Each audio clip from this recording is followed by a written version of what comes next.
Sir hello Congress MLC అభ్యర్థి అయిన doctor V Narender Reddy sir office నుండి మాట్లాడుతున్నామండి. చెప్పండి. సార్ ఫిబ్రవరి 27 రోజు జరిగే పోలింగ్లో doctor V Narender Reddy sir గారికి మొదటి ప్రాధాన్యత ఇవ్వవలసిందే కోరుతున్నాం సార్. లేదమ్మా, ఆయన ఓటమి కోసం మేము ప్రయత్నం చేస్తున్నాం. సార్ ఎందుకు సార్? వారు కేవలం వారిది కాలేజ్ ఉన్నది కదా. లేదు సార్, ఏం కాలేజీ? ఆల్ఫోర్ junior college. అన్ననే మా కూతురు చదివింది.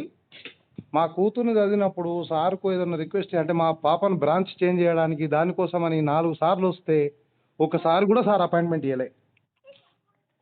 Okay sir. సార్ ఛాంబర్లోకి మమ్మల్ని రానియలే.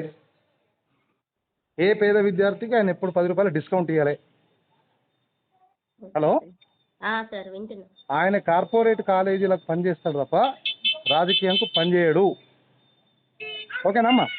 Okay sir. ఇప్పుడు నేను చెప్పింది మీరు ఫీడ్బ్యాక్ చెప్తారా లేకపోతే మీరు పెట్టే సత్నే ఊరుకుంటారా? ఫీడ్బ్యాక్ చేస్తాం సార్. ఫీడ్బ్యాక్ చెప్పండి. సార్ను మంచిగా కాలేజీ నడుపుకోమనండి. సార్ రాజకీయాలకు పనికిరారు.